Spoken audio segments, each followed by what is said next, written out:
Working 9 to 5. Hey, Danny, how you doing, buddy? I'm good, dude. Man. Sorry. Who did we chat with? We've had Michael Coleman on the show before, but this is kind of like the first time we've had him on as like a podcast thing. And he's always very insightful, and he always like inspires me to want to be not necessarily an actor, but like do more creative things. He's deep in the creative world. His children are amazing creatives. Remember during Kelowna Comic-Con, his daughter was like a brilliant artist. Oh, by the way, there's a cat. He's a cat guy now. He's a cat guy. If you're not familiar with Michael Coleman, he's an actor. He's kind of born and raised in the Vancouver area, and he's been on Once Upon a Time and Smallville and a bunch of stuff. And he's always really insightful to talk to. And I just heard a meow. That was good. That was his introduction to being on the podcast. Thank you. He's on the pod. He's on. But we talked about some really cool stuff with Michael Coleman. We talked about Oreos and Kit Kat flavors as well. That was fun. Getting into acting if you're interested in that. So yeah, enjoy and have fun. Oh. You got a tail. Can we make them see each other? Oh my God. This would be amazing. Hold on. There you go. Hey, look up there. Look. He does not like this, by the way. There you go. Hey, look. Cats. Cut to Michael Coleman. Hey, Mike, who are you and who's your daddy and what does he do? Right? I'm my daddy. Yeah. You are a daddy, as a matter of fact. I am a daddy. It's a Terminator situation. That's amazing. Yeah. I don't know. It's, it's really weird. I feel like I'm from a generation that, I feel like my generation started labels, but we also hate labels. So we're like Gen X is we don't have labels, man. We're labeled Gen X, no labels as in here's our label. All right, there's irony of that. I don't even know what my identifying characteristics are anymore. I feel like if you can't have a life in 2024. I don't even know. I don't know what I'm supposed to identify as. It's kind of true. Coincidentally, we were streaming yesterday with my niece for our Mario Kart streams, and we were talking a lot about eras of generational eras. She's an alpha. She's definitely an alpha. I got lots of alpha in my life. Super, right. But she says she doesn't really identify as an alpha because she's like, I don't know all the terminology that all those kids use. I'm on the cusp of alpha and spoilers. Beta is coming out next year, apparently. Oh, wow. Yeah, no cap. Beta, right? It's coming out. So, exactly. Is that how you refer to it? It's coming out next year? It's coming out next year as beta. But we kind of don't identify as our eras, right? Well, we don't. Well, even then, there's I feel like I'm not on the right timeline because I'll tell you this: when Gen X came out, the generation that came after us was supposed to be called Generation Y. Where I come from on my planet and in my timeline, we called Generation Millennials Generation Y forever. And then one day I woke up and everybody's like, "Oh, they're a millennial," and I'm like, "That was a millennial. We were using letters." Generation algebra, man. Yeah. How do you search algebra? Well, I think everybody thinks that their generation is the best generation. So spoilers. Yeah. Right? It's just so weird because Gen X knows it's us. Well, so that's really funny. I'm a Xennial, Zillennial is what I am. Wow. Yeah, my girlfriend's a Zillennial. Actually, to be in all fairness, I actually think you are the chosen ones. If this was the Matrix, Neo would be a Xennial because they really are the best of all worlds. I'm not gonna lie. Funny. And for those that don't know, that's I was born in 78, and I think it's from 78 to 82 or 84, where we remember the internet. We remember equally time before the internet and equally time after the internet. Do you remember young Michael before the internet? I think about young Michael before the internet all the time. I get such a simple time. When I lay in bed, I listen to music from 8-year-old Michael, and I dream of slipping slides and drinking from the hose and playing kickball on the road and all the fun stuff. Honest, probably more than I should. I think I'm at that age where I'm doing my when you're dying and you have flashbacks. Yeah. I've been doing that for 5 years. I think I'm just dying really slow. Yeah. We don't come home until the lights turn on. That's what we remember, right? Yeah. Yeah. So it's I remember it was kick the can, playing in the bush, playing hockey cards. Yeah, I don't know, just all sorts of things that are just, I don't know. We didn't have tech. We had a made one of those little viewfinders where you click the thing, you get like 8 images. That's funny. 2 seconds. Do we think our parents were just like, oh, we didn't have technology back in you got the radio back in your time, or you got like our generation, we just got the color television. Oh, you guys got it good.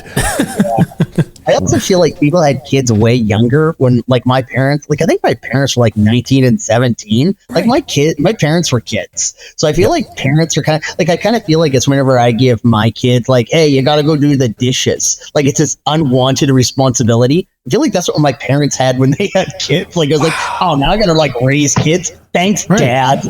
Yeah. That's a great point. I feel like, especially at that age, there was a responsibility that you get your career, maybe you just kind of decide what you're going to do at the age of 18. And then suddenly you're like, okay, well, I need to have kids now, by the way. So that's a responsibility. And like, you know, like I think about like, you know, at 17 and 19, like, you know, I didn't move out at 19. Like even my generation, I didn't move out, but my parents not only moved out, they're like, let's move out, let's get full-time jobs, let's make babies, let's get drunk every weekend. Yep. Like, oh my God. The American dream. Yeah. Now you just make TikToks. That's all you got to do now. Nothing else. That's the thing. Like I actually, it's funny. Before we did this, I was actually looking at how do I build little houses in my backyard so when my kids move out, they can move out into my backyard. Wow. Yeah. The little house thing is crazy. Yeah. The little house thing is really popular. There's all these little prefabricated, like $20,000, like, oh, you got your own apartment, you got a loft, you got your own everything. I'm like, oh, maybe I'll just build like a commune. And then when my kids are like 30, I'll be like, you got to move to the commune. Like, you can't stay in the main house. Okay. Hold on. Was it just me, but at the age of like 20, I couldn't wait to get the hell away from my parents? Everybody else I knew was like that. Not me. It's not me. Like I was like, cool. Honestly, my mom is 70 now. Like if she said you can come live here, I would. Oh, awesome. She was like, you don't have to worry about like rent or mortgage. Just come home. Yeah. So, Mom, if you're watching, awesome. Well, I get that vibe from you. Back. I'm ready to come home. Oh man, soon enough. Well, whatever you want me to do. I get that vibe from you, like when I see you at conventions with your family. Like you're very family driven. Yes. Oh, my only friends are my family. They're the only ones that spend with me. I actually feel like I don't like I work or I hang out with my family. Like my super cool actor social life is let's go to the rec center and go swimming, or you know, like that's all I do. Hey, let's build a craft. Why don't we make a board game? That sounds like a great Friday. That's my life. That's it. Yeah. Were you always like? It sounds like your family was always like that when you were growing up. My family's always super tight. Like even now, like we're kind of like Peaky Blinders without all the swearing. Maybe a little bit of the swearing, but that's perfect. It's a good combination. Yeah, my family is pretty tight. Like there's it's great. I love it. I love family meet, and we've got some chosen family. Like we got a few people that you're not by blood, but you're one of the family. So we'll get there. We'll get there, PJ. Yeah. Oh, that's right. Uncle PJ and Uncle Danny. That's how we roll, right? Like, yeah. Every time. Now, is that a response to like? It's pretty common for actors to have to be away from home for a long time. Is that a response to that? Do you feel like you need to spend more time with your family because you might be whisked away and on location somewhere for a long period of time? Or there's a part of that for sure. And it's like, you know, the one interesting thing for me is like I've always said family is more important than career. Like I just have unapologetically. So I've missed out on opportunities in life without question because it was like, hey, you could have this life. All you have to do is never have kids, not go play hockey with your friends. I was like, I'd rather play hockey than be in the Avengers. Holy crap. I'll just go watch the Avengers. He turned down being an Avenger to play with his family. Okay, that makes sense. Yes. But it's like, like I've always been more that. Like I'm honestly like, you only get so many minutes on this rock. So I'm like, I'm not going to try to impress people. I'm going to hang out with the people I love and do cool stuff. Drink some, you know, some of that Oreo flavored Coca-Cola and just make a board game. Have you guys had that yet, by the way? It's insane. Oreo cookie Coca-Cola. I thought you brought that up because I totally had it during one of our streams a few weeks ago, and it was not good. Spoilers. Me and the kids drinking that like it's going out of style. Literally is, I suppose. Yeah. Yeah, digging it. Oh, man. What did you think of the cookies? I liked the idea of the cookies. Coca-Cola but cookies. You know, I'll tell you this. So me and my ex-wife were actually talking about this the other day because we still hang out all the time, and she wasn't as big of a fan of the cookies. And I don't know if it actually was what was happening, but I feel like there was Pop Rocks in the cookies. Was there Pop Rocks in the cookies? I feel like whatever happened in my mouth, I had the sensation of Pop Rocks. I'm like, I don't know if I'm having a stroke or a great cookie. Either way, That's an endorsement, if anything. Yeah. I'm like, this is the feeling that I want to have when I eat an Oreo. Right. And good on you, Oreo, for keep mixing it up and making it weird. You know what? Good on you. Nobody does that anymore. Oreo's just like all over the place. Sometimes people got to go through rebrands. Yeah. People in general sometimes have to go through rebrands I'll tell you too. right now, one of my favorite things in the world right now. This is going to showcase how dorky. I just love going to the to the supermarket and looking at the chunk of Oreo and being like, "What are you doing this week?" Because every week you got something so new, and it's like, "Oh my gosh, that's insane!" I love how crazy you people. I feel like they're the new Cards Against Humanity. Like they're just so weird, and I love them for it. I think every brand has to flip themselves upside down nowadays to advertise themselves and be above everybody else, right? For sure. Krispy Kreme's been doing it for years. Holy cheese. Oh, yeah. Oh, Krispy Kreme, so good. Yeah. Isn't that what, isn't like Kit Kat in Japan like crazy? Like they have the craziest flavors? I don't know this, but now I suddenly need a ticket to Japan. Kit Kats. Apparently it's like a phenomenon. And there's like green tea Kit Kats and like the weirdest stuff that you can, weird to us perhaps, but wild ones. And also like I'm a big Kit Kat fan. Like Kit Kat, even back like before we had any equity, diversity, or inclusion, Kit Kat's like, hey, why don't we come in 4 equal pieces? Totally. And you could share it or not. Like it was just like they're so ahead of the game. Yeah. Kit Kat's great. You know? Here's my thing with Kit Kats though, and I got to be pretty honest about it. A lot of people will break them. We've talked about this, Danny. A lot of people will break them like the 4 is out. I bite it sideways. I'm the monster that bites Kit Kats sideways. You are reckless. Because I don't share Kit Kats with anybody. They're mine. All 4. Like a guy that doesn't eat the ice cream sandwich. Like you have to lick the perimeter of the ice cream sandwich. True. Perimeter, squish. You don't eat the ice cream sandwich. You lick around the edge till it's time to eat. You bite it in the middle, and then it breaks it into 2, and now you feel like you got 2. That is basically how it works. It's a basic thing. You either share or you don't. Tease the ice cream sandwich. Oh my God. Tease it. Off the rails already. Oh, I looked at some of the rest of the Kit Kat flavors: sake, red potato, lemon cheesecake, corn. Corn flavor. That's funny. There, like this is gonna get drop. I feel like Japan is the Cards Against Humanity of geography. Like, good on you, Japan. Keep doing it weird. I love it. They figured it out. They figured out that the bad publicity is better than no publicity, I guess, right? And just keep taking chances. Yep. Mix it up. Be weird. Take a chance. Throw some sake on that chocolate bar. See what happens. Wild. Oh my God. Okay. Yeah. Oh, I love it. Okay, now I have to go move to Japan. Have you? Speaking of that, have you always lived in BC? Where have you lived? I've spent some time in Los Angeles. I spent some considerable as actors do. It wasn't for me though. Like I like everybody and everywhere except for the people that I don't like and the places I hate. So summed. That's great. I like everybody except for the people I don't like. Yeah, you sound like Bilbo. That's great. Yes.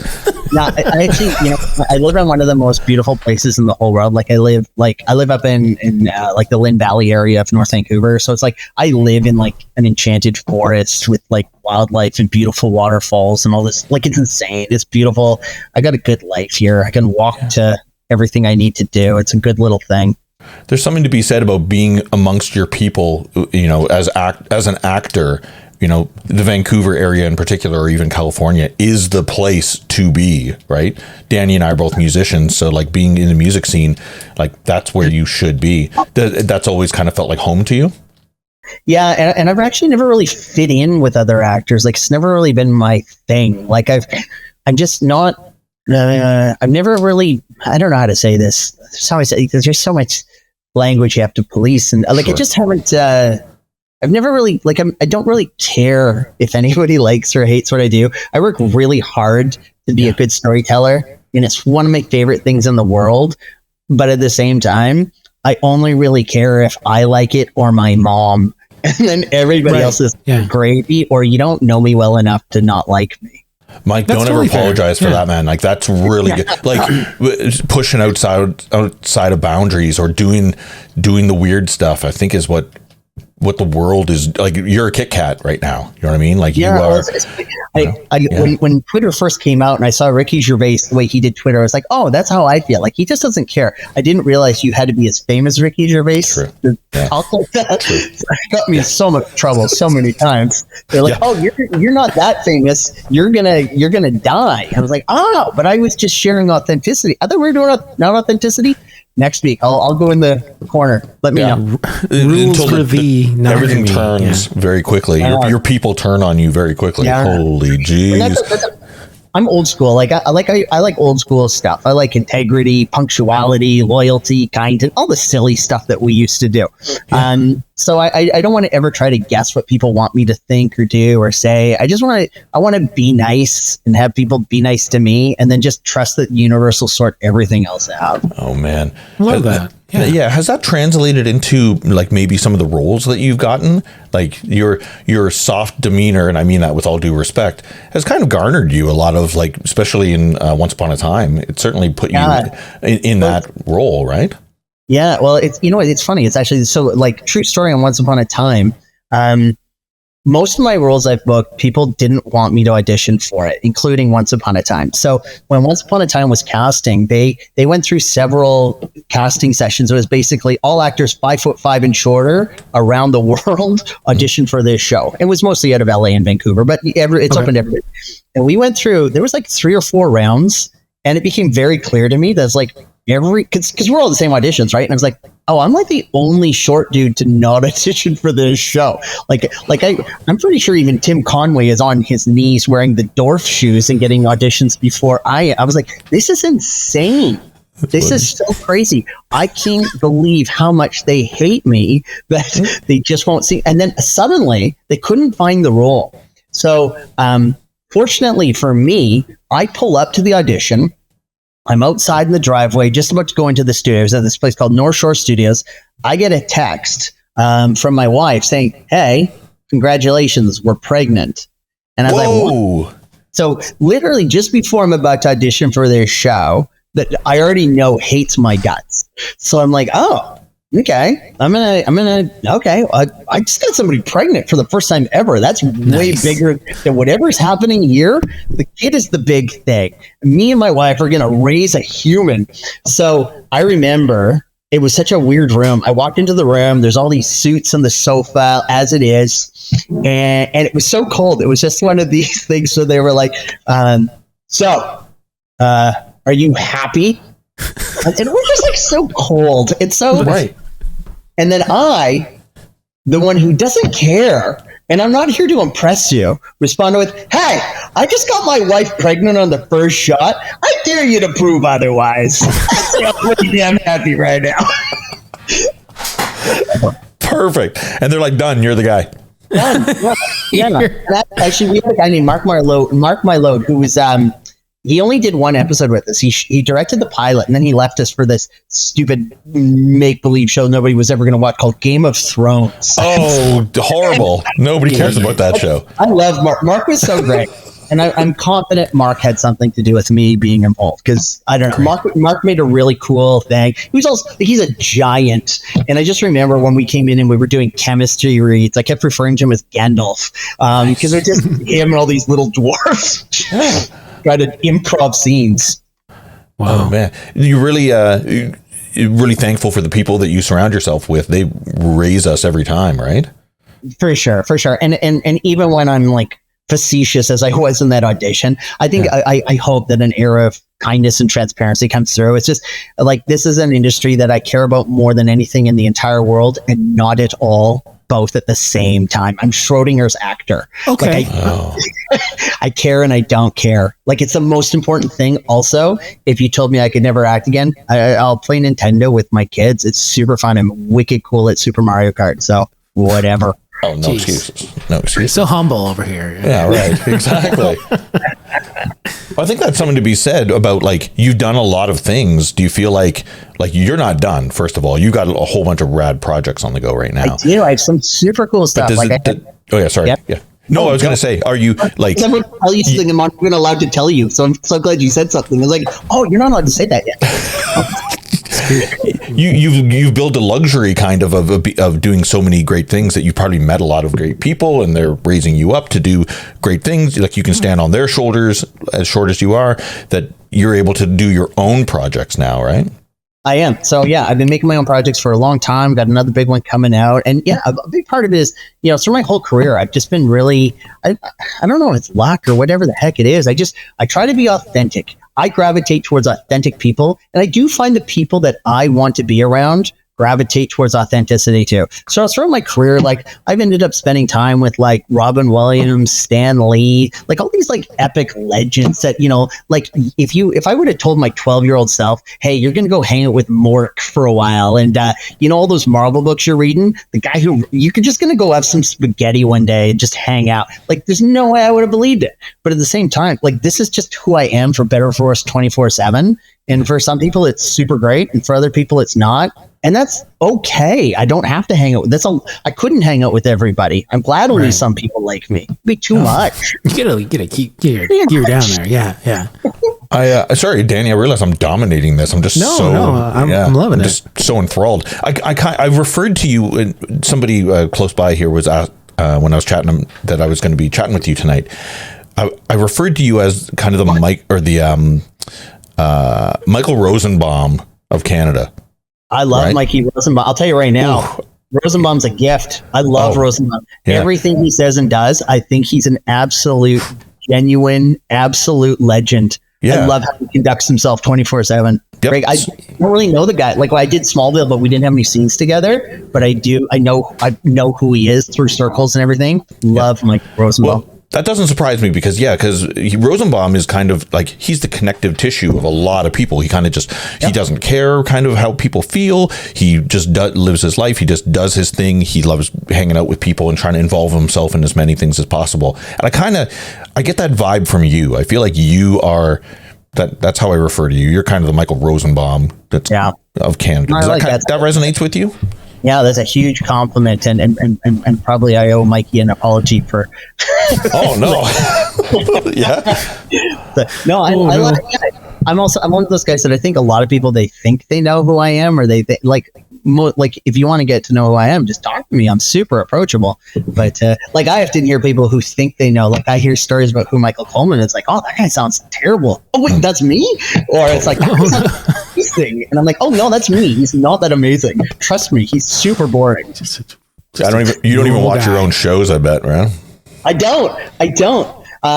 It's so weird. You spend so much time in it, and you kind of see the wizard behind the curtain. Mm-hmm. It's hard to be in it if you're also there. It'd be like about to kiss somebody, and you're like, and somebody was like, and then your lips are gonna touch, and then you're like, there's too much talking. I know what's happening here. Let's just let somebody else enjoy it. This isn't for me.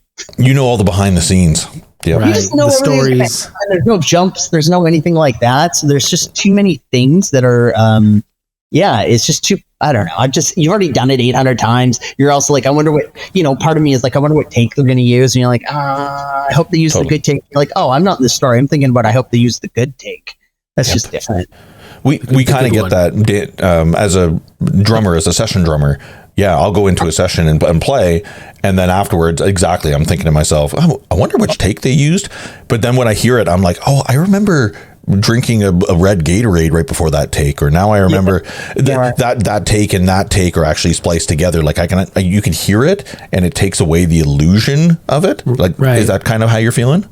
Yeah, and also like right now, so I have a 10 episode series that I just wrote. So I wrote it, I star in it, I have all the fun stuff, all the cool things, I have all my friends in it. It's got the best cast in the whole world, and so I shot 10 episodes this June and July.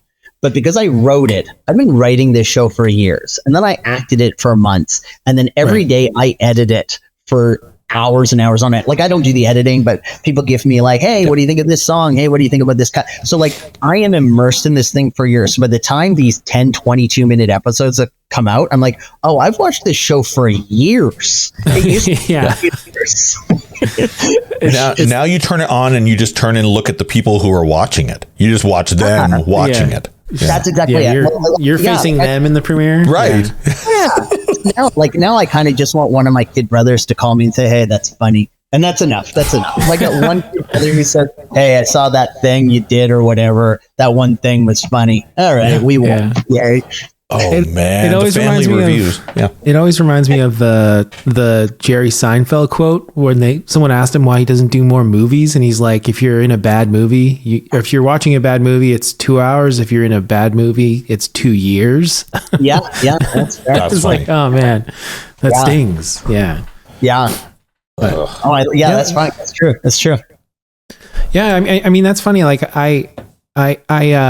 I do a lot of video editing and stuff like that on my own YouTube stuff, and like by the time like I get towards like the end, I'm like, oh my god, I have to just like get it out of the pipe, right? You just have to get it out of there. Like I don't think I could ever be like the George Lucas go back and do the special edition. That must take like a special skill for him to want to go back and try to insert himself in that role. Oh, for sure. Right. And if even when I'm not in it, like even when I'm not editing it, I'm just in it. I'm like, oh, I already saw this like 5 or 6 different ways on everybody's close-up. Like the thing you're watching, I watched every clip like 30 or 40 times. So I've already seen this show like so many times, and it was really slow when I watched it, and I was like right in the middle. And then editing, I'm like, oh, I actually helped manipulate and twist and turn this. And that's not really what we shot. And then we shot that part later and cut it back in. So we're lying to you. Like there's all these things that I'm like in my head.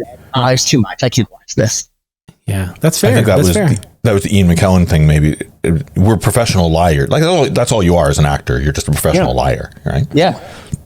No, you're nonstop lying. The re-editing kind of resonates with me. There's some albums that I've mixed. I used to be a mix engineer that I've mixed, and I go back, and now with modern technology, I'm like, oh god, I would have mixed that so much differently if with this hardware.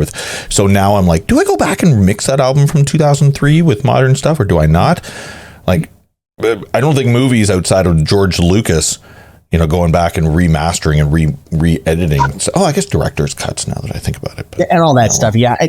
So part of the thing I do with the show, we actually, we released, so we did 10 episodes and we released 20 songs. So I'm also sitting here also listening to different cuts, and we're switching up vocals, adding different, layers to the different things. And it's just nonstop. Like just so many pieces to it. I'm not sure I'll ever watch it because I'm watching it so much while it's happening. Now I'm all intrigued with like learning every process of making a film. Did you ever like mentor under anybody? Did you ever like assistant direct anything in particular where you got to see every single process individually for anything major? I think I'm just old now. Like, I think I've just done it so many times. Cool. Like, I think it's just like, oh, I know what that guy does because I did that. And then there's certain things I learned. Like I did learn, like I trained to be an editor. I trained to be a writer. There's always this, the more I did stories, the more I just speak. It wasn't one of those things, I think a lot of actors get into I should write. I can write better than that. Like I never had that bone in my body, but I've always had I'd meet a writer and I'm like, oh, you're the most fascinating person in the room. I want to be like you. I'm going to go to the schools you go to. I want to be like you at dinner parties. And then I'd meet an editor and I'm like, oh, you're like the writer, but you get the final edit. I'm like, I want to be like you. And then just the more I do that, the more I kind of want to be everybody but myself. And then you end up with these, eclectic mix of skills. And you're like, I guess I'll just make stuff now. And you get disillusioned by like, once you learn and talk to that person, you're like, oh, is that how it's done? Oh, I didn't realize it was that easy. That's exactly, yeah. And there's so many, it's all about, like, for me, everything we do, it's all about learning the rules so you can learn how to break the rules and use the rules and be authentic. And don't break the rules just to break the rules. You're not a petulant teenager. Like, break it because you have a thing to say or do and it needs to be broken. Otherwise, stick to the rules and what's your unique voice? Like, here's the rules, but you still have to have a voice. You can't just paint by numbers. So like, it gives me a really healthy respect for so many different, I'll tell you, what was it? What do you call it? A documentary that I just saw on TV that gave me a crazy different perspective on life. I just watched the Nickelback documentary on Netflix. Oh, yep. Yeah. Yep. Like, oh my gosh, like Phenomenal. I actually want to hang out with you guys so bad right now. And any joke that I laughed at, I am sorry. Like, you guys, you guys are actually great. You're That awesome. needed to be launched when it did, though. 100%, because a lot of people love to hate, but Creed coming back and Nickelback coming back, it gives everybody great opportunity to like feel remorse and go, actually, these guys fucking rock.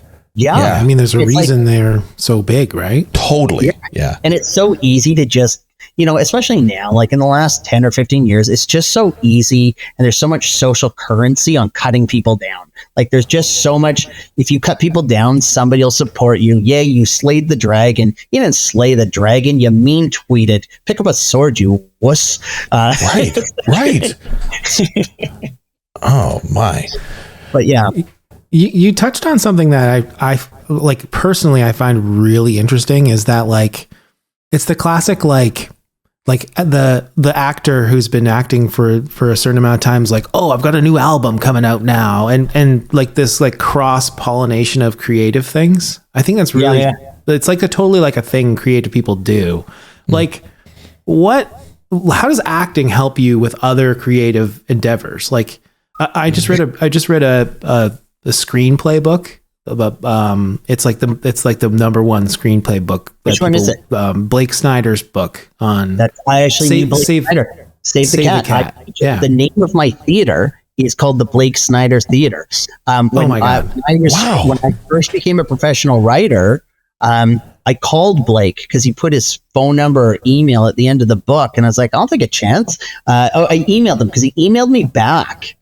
And then we ended up going and having dinner and all these things. So I remember when he passed, I called his mother and I was like, your son is the reason I sell scripts. Like, I now sell scripts all over the place. Cool. And I about Blake. And I was like, I'd like to honor him. And so I have a little tiny theater here in Vancouver that's called the Blake Snyder Theater for the genius and the gift of a human being that Blake was. That's amazing. That's Wow. amazing that like, yeah. Cause I read the book and I'm not a screenwriter. I'm a marketing guy, but I read it and I don't really know why I was drawn to reading the book, but I was reading it and I was like, oh my God, this is a sales book. Like, Yeah. it's 100% how to sell things. And there's such a, like a creative, like there's so much cross pollination with the things we do, whether it's music or art or drawing or whatever. It's like kind of all the same thing. You're selling something to someone, right? Sure. Well, that's actually one of the things that I do as a teacher and as an actor. Like, I actually see all of acting as,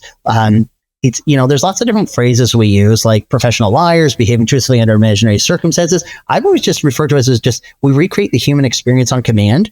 So for me, it's so much of what we do is more about human behavior, and so much of like one of the best actor books ever written is a book called Super Freakonomics. It has nothing to do with acting. And it's one of the best acting books ever written. Or Blink by Simon Gladwell. Great acting book that has nothing to do with acting. Simon Sinek's The Power of Why or whatever it is. That's a great acting book that is actually a sales book, but it's just all about motivation, human behavior.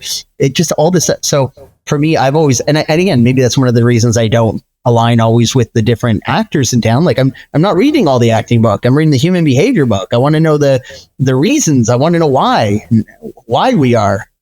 Right. Not what we are. Everyone knows what we are. Why are we? Yeah, it's really interesting. Like it all kind of boils down to that. Like the human I'll tell you experience. this: if you like Save the Cat, there's 2 more books. He wrote 3 books. Read them all. They're so good. Yeah, we read one just called Save the Cat Goes to the Movies. It's just that first book, but it's like, you don't believe me? Here's a whole bunch of movies, and I'll break them down for you using my own formula. And you're like, oh yeah, it really works. It's a really fascinating read. And it'll wreck every movie you ever watch moving forward, because now you're going to know everything that's going to happen before it happens. Yikes. Yeah. We do that anyways on our live streams. We tear apart movies anyways. Yeah. The part of the book that I was just laughing because like he talks about like the beats of the story and he talks about like the log line of a movie.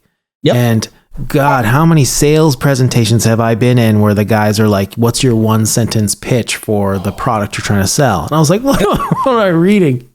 Like, what the hell? Yeah, that's exactly it, right? It's just, it's all the same. It's all the same.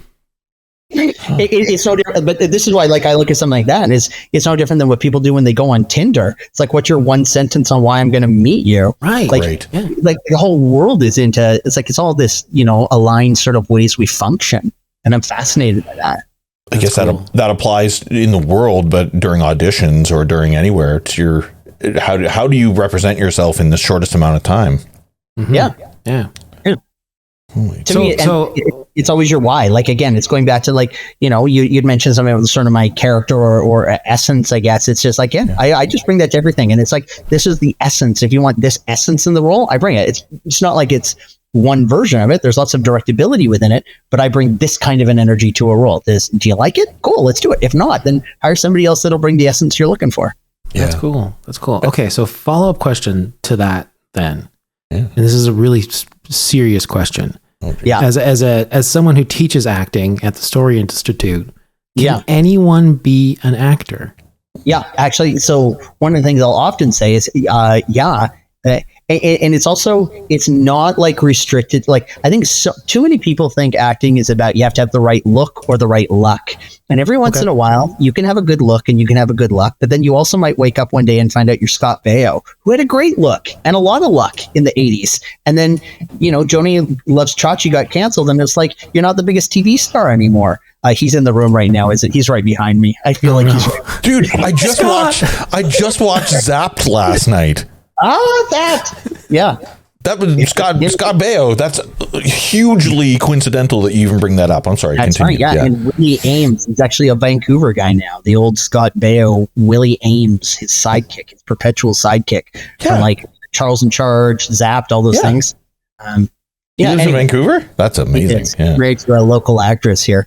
I don't think him and I get along, but I actually don't know him well enough to know that. I think he doesn't get along with me, and I don't know him. Sure. Yeah. You guys both have an air about each other. Yeah. Is unheard. So anybody can be an actor. Yes. Anybody, I would say anybody who, like, for me, because acting is just the human experience, anybody who's had a human experience can be an actor, with the exception of the occasional monkey or dog. You can also apparently be an actor, because I've done those movies. But for the most part, it's just the ability to dissect the illogical science and math of human behavior, and then combining it with the organic elements of how do we have accessibility to our emotions, and how do we personalize and empathize so that we can reflect a story that reflects similar goals or stuff that we've experienced in life. Like, there's so much of it that is so not about the luck or the look. Luck or look happen. They're part of it. But what's more important than the luck or the look, also be really good at just breaking down humanity and understanding that we're not logical creatures. It's not about remembering lines. It's not about learning to cry. It's about learning how to be authentic and how to serve the story. Every story is it's a central question or a thematic statement we're telling the world or asking the world. Every scene is just an argument for it or against it, hopefully both. And then every character is just an element of that part. Like, it's so easy to break it down to so many different, elements, right down to the atom. And if anybody who can learn that. That's cool. Wow. Would you find if you don't have the luck of the look, voice acting's for you? It's actually an interesting way. I actually find that people that, like myself, I don't have a great look, and I'm also like 5'4", and I'm built like a square. Like, there's so many parts of me that You and I are twins here. Hold on a second. You stop demoting yourself, or you're going to bring me down. You and I are the same height and the same everything. I love it. See? But most of my favorite actors, weren't 5'11" to 6'2", didn't have the shoulders. Meryl Streep was told she was too ugly. Ricky Gervais and Simon Pegg are two of my favorite leading actors. Like, and every once in a while, like, I think two of the greatest character actors of all time are Brad Pitt and Johnny Depp. It's almost like nobody told them they were handsome. They just, but I wanted to be interesting characters anyways. So I always find that it doesn't, as much as luck and look can factor, you can be anywhere on that spectrum of the popular version of what's attractive or not, or the right look or whatever. Most of those that work just are really good at serving the story. And Robin Williams, mentioned him early. He was a great lead. He's a fantastic lead, and not a super handsome man and super hairy and all the things. Like, he wasn't shy about it. but just super accessible. He made the fault a feature. Yeah, it's exactly what it was. That was my segue into some voice acting, though. Yeah. So when was your segue into voice acting?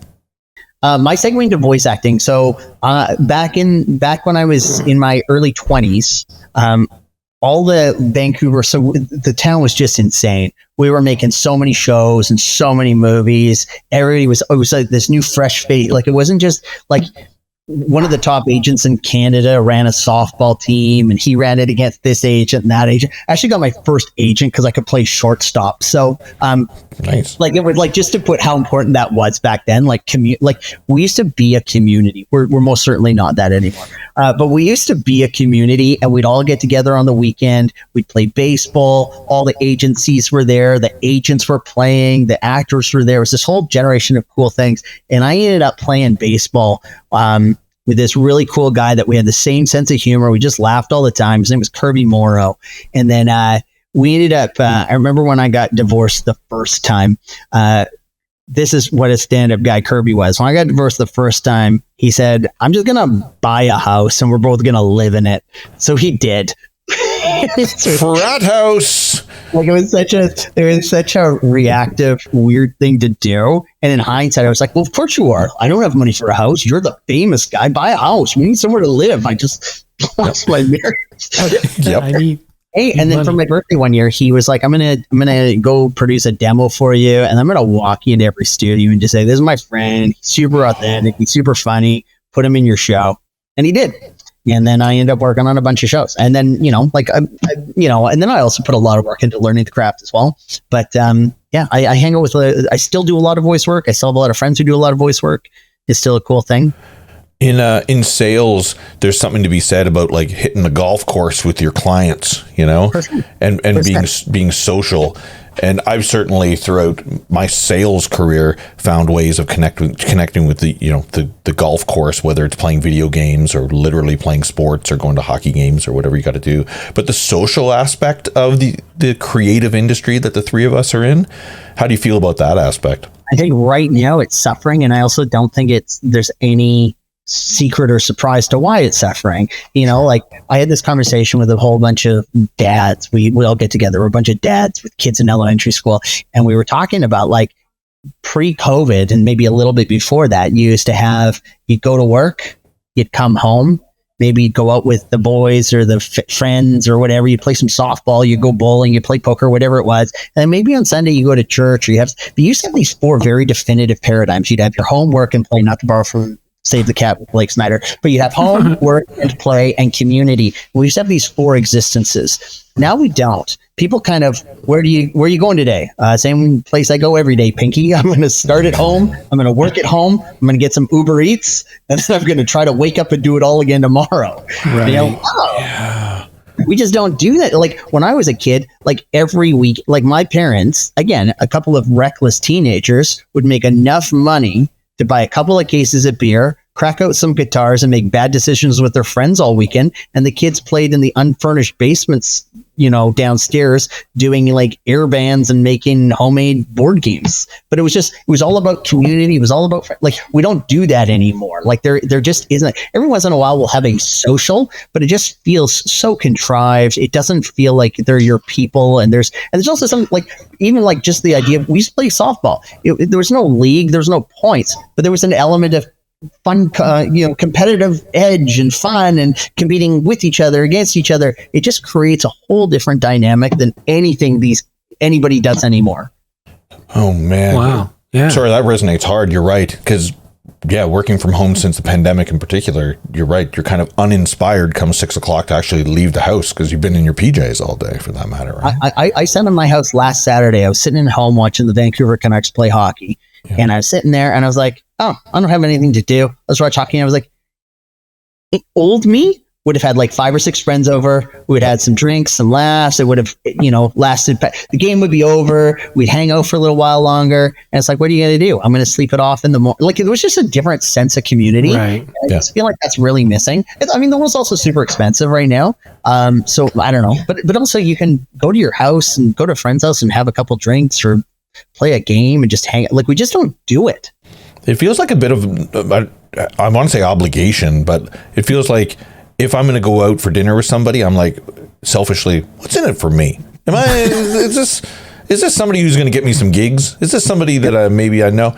Is it a best friend? Cool. If it's somebody that I don't really know, I'm like, no, I'm good. Thanks. No, for sure. Well, it's people are like, I could either do 45 minutes of scrolling Instagram or go hang out with that guy. And I'm like, this is just easier and I can do it from my bed. Like if I pass out, cool. Yep. But that's kind of like, we can't be surprised that that's the universe we're creating. Like we don't change a different universe, create a different universe. It's in our power. We can't all be Michael Rosenbaum from back in the day. So what do you do? What for Story Institute? Yeah. You know, without giving away all your secrets, because obviously people want to go to your institute. I give all the secrets away because it's actually I never keep secrets. You don't keep secrets. None. I actually firmly believe it's not about what you teach; it's how you teach it.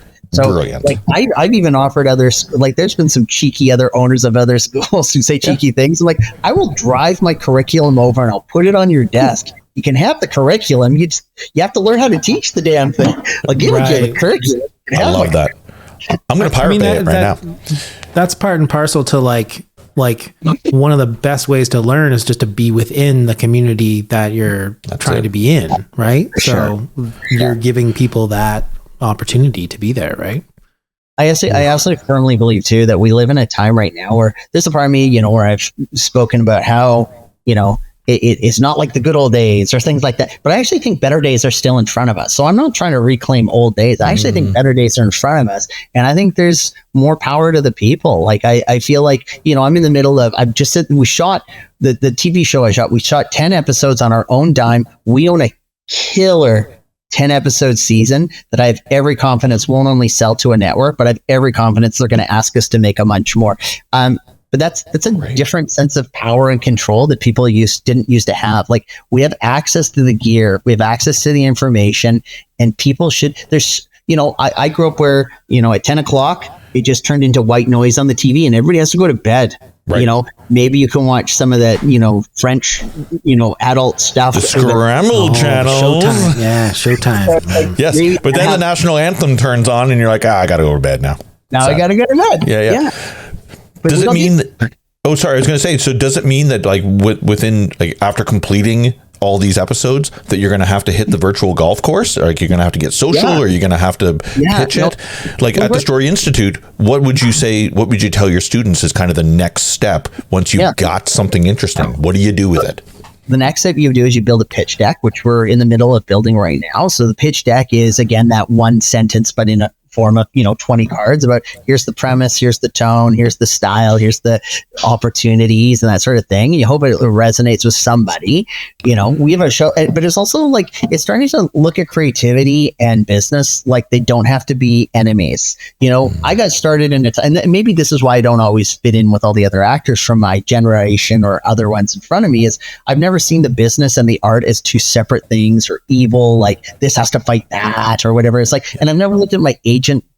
My agent doesn't do my business. I own my business. My agent is a business to business relationship. They do a thing. I do a thing, and together we're really great. But I'm not like, hey, are we making any money? Or, hey, how's my business going? I don't know. You're the one who runs the business. Right, you are the business. Yeah. I work for a different business that works with your business, but now you got me scared because you didn't know you owned a business. And that's right. what actors are to me. Most actors, I look at them like, you own a business, right? Yeah, well, there's no work. Well, what are you doing to get some work? Well, right. Wow. There's no marketing. My agent's not doing this. It's not your agent's job. That's your job. Would you agree that maybe back in the day that was the case? I don't know this answer directly, but throughout maybe 60s and 70s, the actors were separate from the 60s and 70s. We just didn't have the information to know it was your business. I think it was always our business. Like if you look at I'll give you a great example of somebody who always knew that it was his business, and that's Gene Simmons. Gene Simmons always knew it was his business. He knew it was his business. And it's not like they were the best band. They were the smartest band that knew how to play music. And it's like, that's why you get to play as much music and make as much money as you did. You always knew there's going to be merch. You always knew you had to, find out how to resonate your why with the audience's why. You were a salesman who could play guitar. You weren't a guitar player who could occasionally sell something. You were That's really good Yeah. point. Super good. One of my artists that I love, Steve Vai, he played with Frank's. He played with Frank Zappa, was his start, and Frank was like, if you believe in your music, produce it yourself, pay for it yourself, own the masters. And Steve, even though he's not like a Chapel Roan or level art album sales, he's very wealthy because he kept on to that business sense that Frank Zappa taught him, right? So it's really interesting. You go back to Prince. Prince was notorious for, even at 18, he was like, I play all my own instruments, I write all the songs, I sing all the songs, but they won't let me produce, so I'm just going to do it myself. You know, like back then he sounded like a crazy person, but later on you're like, oh, he was just a business person. He understood the business side of the art. And we certainly know that there's a lot of people, a lot of creatives, dare I say, that are desperate for fame, that they're willing to cut a lot of corners to get there. Do you find a lot of your students are like craving the corner cutting? I don't find ours do, because we really vet our students. Like, we really do find people that are like-minded. Like, if people are looking to cut corners, you should go to a different school. Like, if you want to earn it, come here. What's that school? Can I have a list? I'll give you their number. Not going to cause you any grief come tomorrow morning, I swear, when I call them out. Yeah, that's right. No, but it's like, I don't want it. We run a really cool thing. I've got alumni. It's fun. I'm actually, this spring, I'm doing a fan convention where I've got some of my students that are famous now, and they're going to be on panels with me because they're stars of different shows. Like, it's like, to me, that's it, and it was never about being famous or being panel, but it was just about, like, do the damn work and you'll get on the damn show. Like, just do the work, create your own work, do the work. The age-long question of your definition of success, right? Everybody's got a different definition of success. So for sure. Well, and for me, success has always been a journey, not a destination. So for me, success isn't about trying to get to the end. Success isn't about trying to get the jacket or get the house. Success is wake up tomorrow and be successful from the start. Make your bed in the morning, make a goal and achieve it, and stop trying to get lucky. Like, go look at all steal all the habits of all the successful people and just make them your habits. Like, I don't have an original habit in my damn body. Every habit I have, if everybody's like, oh, I love how you do blank, I'm like, yeah, I stole that from this guy. I stole that from this guy. It's like everything I do is probably stolen from Steve Martin, Carol Burnett, or Bill Murray. Like, it's just, I do what they do. I think within any creative, it's always standing on the shoulders of the people that inspired you, and you're just making an amalgamation of all those 10 people into you. That you're going to be added theoretically to somebody else's amalgamation, maybe, right? It's like those restaurants. It's like those restaurants that use the same soup pot for every batch of soup, but they don't. Okay, we got to talk about this.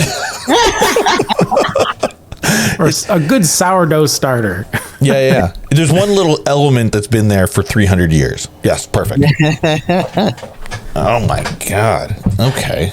But yeah, so do you have any like productivity tips for anybody? Like, I find that, like, we talked about like social media and stuff like that, and that's something that I always struggle with, is that staying productive. If I take a week off and I'm like, this week I'm going to do something very productive this whole week, do you have any advice for someone that wants to maintain that productivity?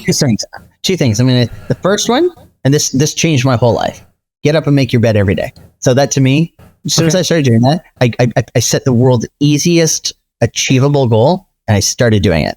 Everything changed.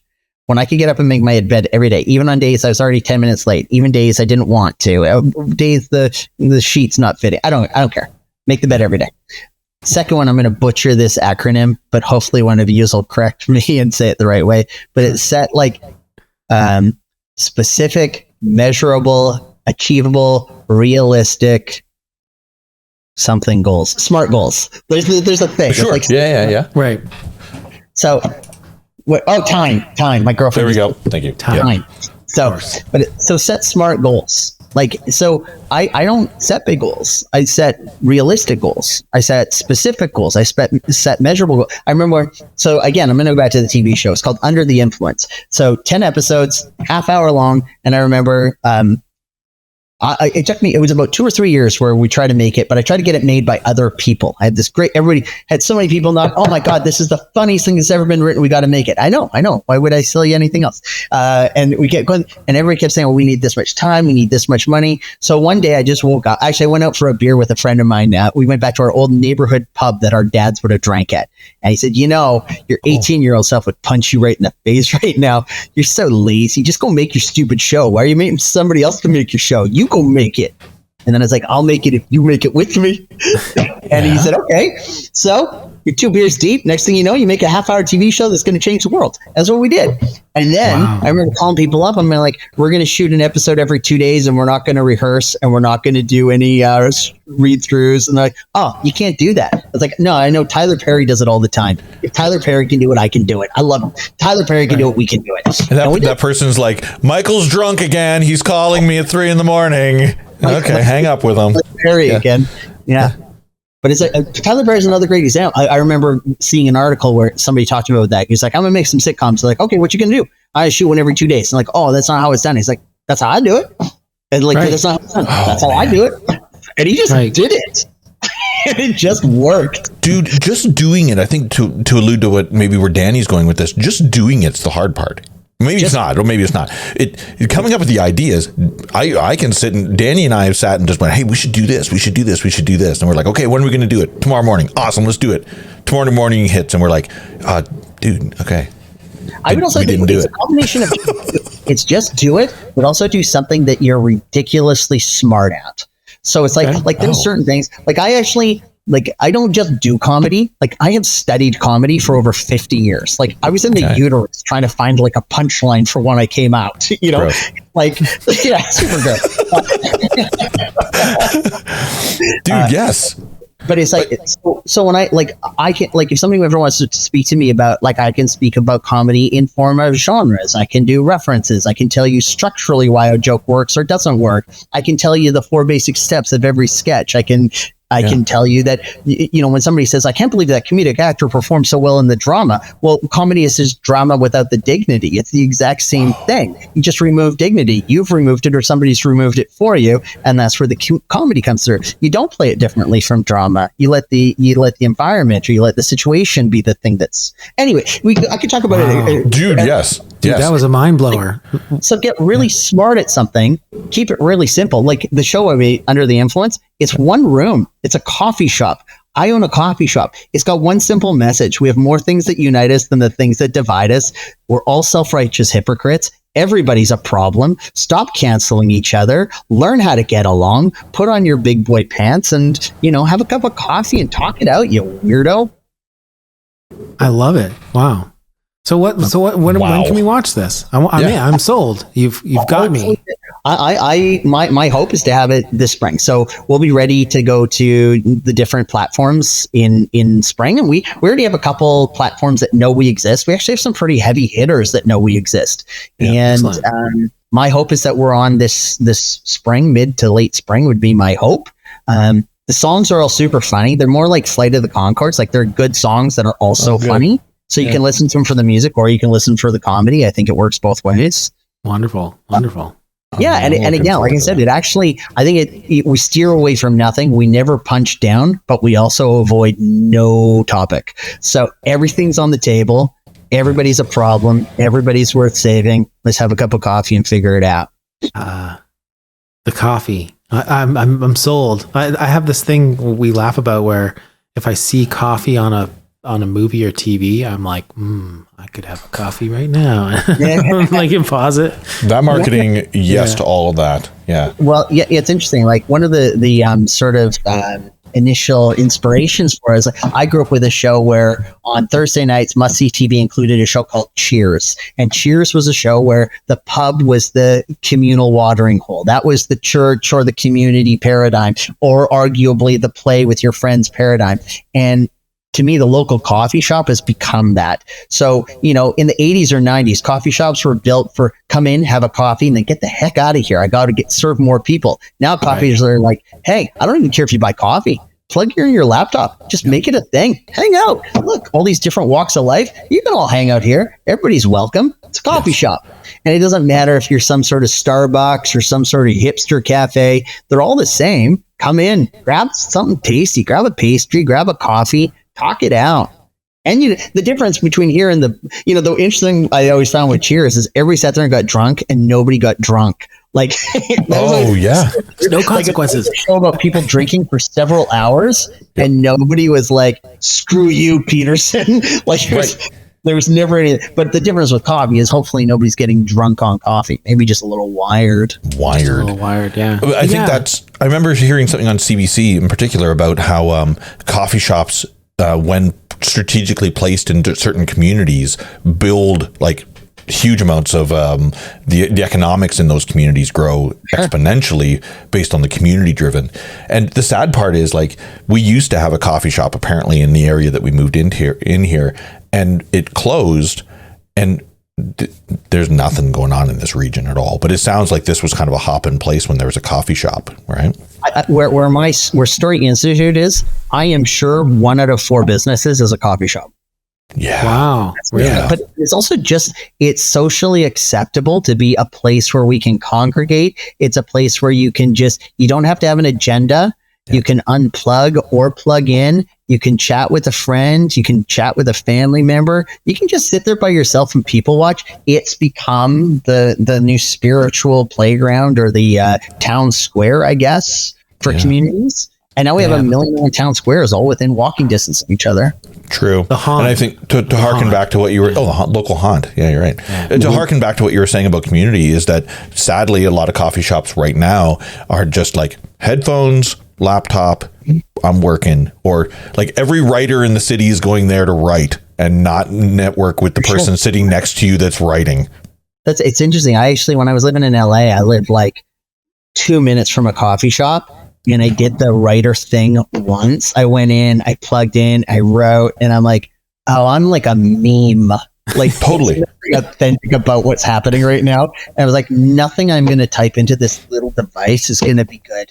Everything about me feels so fake right now. I hate me. And I just went home and typed at home. I was like, that's gross. It would make more sense to turn and just go, hey, what are you writing about, sir? Oh, what, me? Oh, sorry. Yeah. Oh, yeah. Let me look at your screen. Let's work together on this. Pull your laptop around, right? One of the things I love is, so we have a really strong community where I live. So like, if you go to the local coffee shop, sure, you'll see a little bit of that. But for the most part, it's just a bunch of people in my community that I see every day. And, you can kind of, it's like it feels like from another time. Like if you go into the coffee shop, somebody coming in because their kid just finished soccer, or somebody's coming in because they have a business meeting, and you just have these all different walks of life. Some are for work, some are for play. And it's just a congregation of just different people in your world.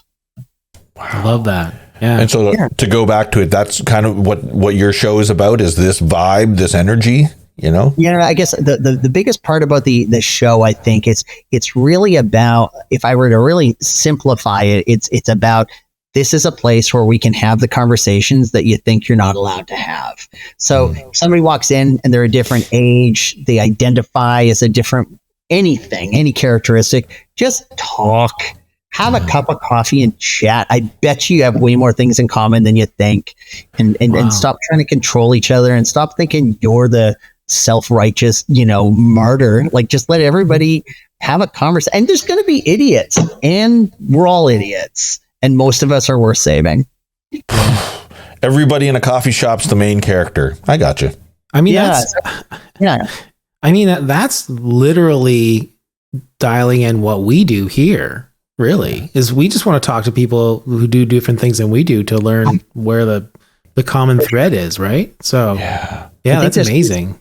We're going to see more and more of that. I really do firmly believe that. I don't think what we've been doing is sustainable. I think you're already seeing, like, again, the Gen Alphas and the Gen Betas rejecting some of the ideas of, they're just told this is just how we live now. Yes. And I think you're already seeing some of that.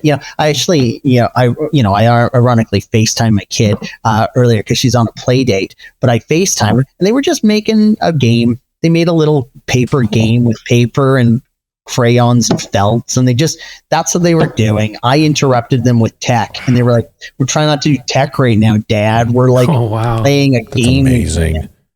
but it gives me hope. If you contacted your kid and they were like, "Oh, we're just in a forest starting fires and playing with you're like, "Oh, the good old days. I remember when I was a kid." Well, if you're not running with sticks, then you're exactly. Oh, back in my day. Yeah. Yeah. Oh man. I kind of feel that too. Like my job is very much rooted in social media, and I watch a lot of the trends of that stuff, and then you're gonna burn. Like if you spend hours a day on social media, you 100% will burn out of it fast. Like it's literally like crack. Like it's. And I think it has a place. Like again, like I use social media for marketing different things I do, whether it's my projects, my school, like I'm heavily involved in it too. But I also look at so many people and I'm like, if you could do one thing different, like you asked earlier, what's the one thing you could do differently? Like if everybody who listened to this just took 1 week and said, this is how much time I spent on my social media, cut that in half and just like learn an instrument, go for a walk, eat a vegetable, just do something different with 50% of the time you use for scrolling, I guarantee you'd wake up in a month. You're like, who is this Adonis with all this information and creativity and kindness? Like muscle. It just takes one vegetable. And that's resonating huge with me only because everybody at work is tired of hearing about it, but I'm going to bring it up here. We just got a cat. We just got a cat. Right. We've never had an animal before ever. And last Thursday we got a cat. I have never not been on my phone as much. I'm with this cat. It has my attention full time. I'm thinking about him all the time. He's in the other room right now. He needs some cuddles. I don't understand how people can just walk around and leave their house when there's a cute, cuddly cat at home on their own. I don't pick up my phone when I'm around. And the funny thing is that when I do look at my phone, he gets in my lap and almost like pushes it out of the way. He's 2 years old. So it's obvious that the person before we adopted him, maybe, I don't know, trained them to control their social media, but I'm hardly using my phone anymore. So the distractions that you're talking about, like go eat a vegetable, pet a cat, find an animal, like. For sure. Or even just the simplicity of like, without saying a single word, like this species has never learned English or any of the other languages we speak. Without saying a word, a cat will let you know, hey, I don't care what you said or did today. Let's just rub foreheads for a while and see what happens. It's just like, if the rest of society did that, I don't care what you said or did today. Let's you just look like that neck needs a scratch. Oh my God. Dude, I wish. Might get weird. Maybe we should go too far down that trail. That guy owns a cat, obviously. Yeah. That guy owns a cat. Yeah. That guy only cleans himself by licking his hand and rubbing it on his body. Yeah. He took it too far. I'm grooming too far. I'm certainly catching on to a lot of his tropes, but oh my God. Yeah. Being a cat owner is great. But it also, like I said, I'm less on the internet now. I'm less doing social media. I'm less aware of what's happening, and I'm really in the moment, and it's a weird thing that I'm feeling. So yeah, I think we also, the weird thing about social, like I think we motivate people primarily through fear and inspiration. And I feel like, unfortunately, like what we've just really leaned into is the fear with all the social media and all the online content. Again, not to date myself, but like I grew up when there was only half an hour worth of stuff to talk about on the news, and it only happened at night. And then it was just like, that's all that happened today. And part of it was there was a cat in a tree. But now it's like 24/7. If this person gets elected, the world's over. This disease is going to kill all of us. Take this medication or your face will fall off and your kids will die. You're like, holy cow, it's like there's so much to worry about all the time. True. And then we're addicted to the fear because it's like, don't put me down. If you put me down, there's going to be a new thing you miss. Don't miss the thing that's going to. And you're like, I can't miss the stuff. There's so many diseases and things to be afraid of. And this person's going to wreck the world. And that person's going to wreck the world. And this war's starting. And we have that. I think we're inherently attracted to that, though. I think about like Anchorman, watching the movie Anchorman when they change over to the car chase instead of all the happy stuff at the zoo and everything, and everybody's people love the conflict that's happening here. Now that's the news. I went to go ahead, sir. I was going to say, I went to a podcasting conference for work, and I was so weird about the people that were coming up to our booth talking about how they were they did true crime podcasts. Right. It was so crazy. And we were like, why do you want to cover this? And they're like, well, it's like a human nature thing. Like, people are interested in these like scary subjects, right? Just like the Nickelback documentary, we want to know conflict. Yeah, for sure we do. But I also feel like there was a moment in time where people were like, we just put cocaine in our Coca-Cola, it's fine. And then we all we were like, we got to take the Coke out of Coke. Yeah. And I feel like we're in the cocaine's okay in our soda pop era of social media. And we're all like, oh, this is killing people. Like, this is killing people. People are dying because of this. And we're like, well, what are you going to do? Yeah, totally. Right back at it. And it's like, if it were any other thing, like if instead of social media, we all had like, giant sharp things. And we're like, well, I guess we're just going to have to keep poking our chest till we bleed out. We would be like, oh, well, what if we stop bleeding out? What if we put the knife down? And I feel like, I don't know how we do it. I don't think it'll be easy, but there will be a time where I think people will crave authenticity. They will crave humanity. That's a hard one, man. When we harken back to the running your business, I certainly know lots of businesses that are not online or they're not advertising themselves. And to go to what we were saying, you got to go where your people are, right? Yeah. But how much time do you allocate to your business versus, balance with your family? How do you balance work with family? Yeah, it's for me, even like right now, it's ups and downs. Like right now, my balance is horrible. Like I only do work and family, and work is so consuming because of the different projects I've taken on. But that's also why when I'm not working, like I don't want to do anything. I just want to go play. Yeah, so I love it. Yeah. I was going to say in Danny's last video on his YouTube channel, he hit something actually really cool talking about setting up your focus on your phone, which I thought really resonated with me. That Danny, correct me if I'm wrong, Danny. Yeah. You really want to shut off work. You want to shut off everything during specific times of the day, and it's hard to get into that pattern, I guess. Right? I'm asking both of you this question. Yeah, I find the differentiator for me is I can't like upload if I'm downloading.